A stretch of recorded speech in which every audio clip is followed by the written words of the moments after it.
Deep in the heart of Silicon Valley, something is going terribly wrong with young people. My Nightline co-anchor Byron Pitts takes us to an affluent, iconic community that now has a teen suicide rate 5 times the national average. This is a story every parent needs to see. Sun-kissed and tree-lined, Palo Alto, California. Silicon Valley is the most innovative place in the world. Where one idea today can change the world tomorrow. So let's do this. Houses here sell for millions, and the high schools are top-notch. But the limitless potential that Palo Alto projects has another side. A so-called hotspot for suicides. Because the sheer number, it was just massive. Just last year, 4 Palo Alto teens took their own lives, enough to be considered a suicide cluster. And this was the second one to rock this community in 6 years. We were losing a child about every 6 weeks. Obviously, there's like a crisis.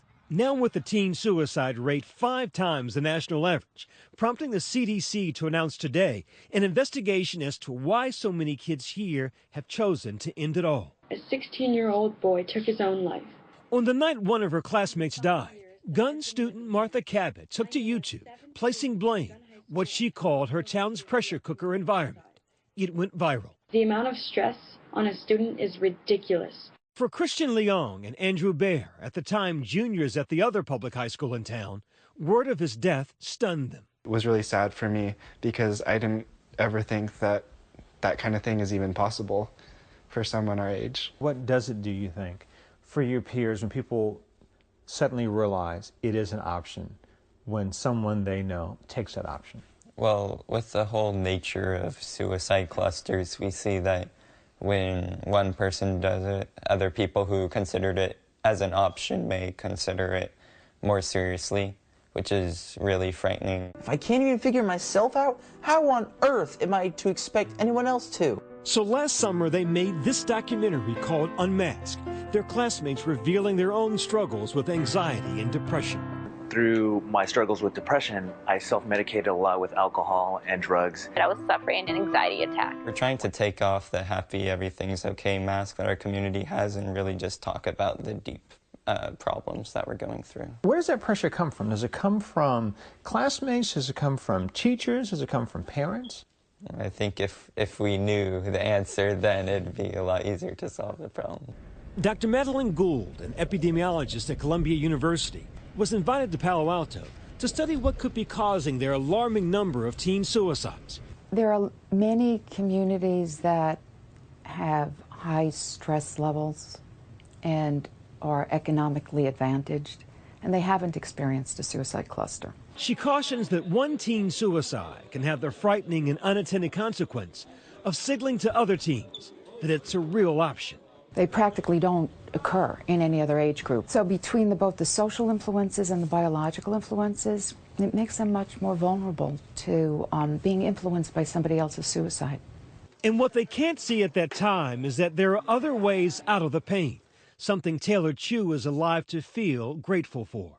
It's still to this day I struggle with the terminology attempted suicide. The now graduate of Palo Alto High School says the pressure during her freshman year to achieve was too much. It was just insane. I did almost all of the AP classes I could take. Taylor says sleep was the one thing she didn't make time for. For a long time I'd been feeling like I was drowning. I didn't know how to say that I needed a break. It led her to one impulsive moment of desperation. What I was trying to achieve was this separation from my reality that I couldn't face. Her parents got her into treatment, and with the help of her teachers, she made changes to lessen her load. But Juliana Tachabana's brother Ben didn't get the help he needed.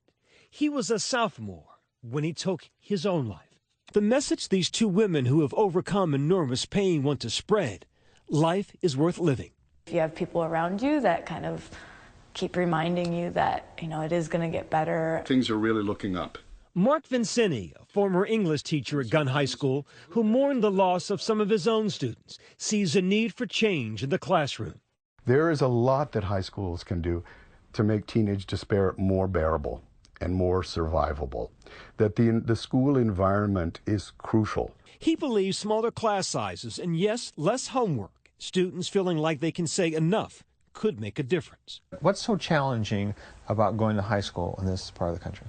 The things that are challenging about going to high school here, I believe, are infecting high schools across the country, because we see now a national discussion about overstressed, burned out teenagers. Gunn High School has taken action, implementing the YES program to teach students positive coping techniques to deal with stress. The thing that I'm most proud of is that we're not doing just one or two things. We're really looking at holistic plans to sort of build a web of support for our students.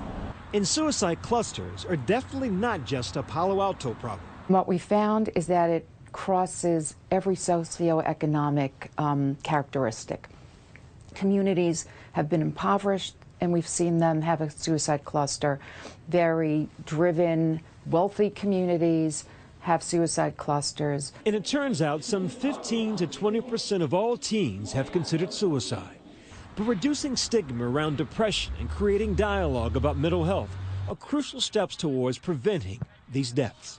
It really is a community effort. It's really everyone has a role, everyone has a part. It could just be, noticing someone sad and going over to them and saying like, hey, are you okay? Do you want to talk? And those little instances of reaching out, I think, go a long way. For Nightline, I'm Byron Pitts. Our thanks to Byron for that important report. And if you want to find resources about mental health and suicide prevention, including Diane Sawyer's recent interview with Sue Klebold about her book, A Mother's Reckoning, you can head to our website, abcnews.com.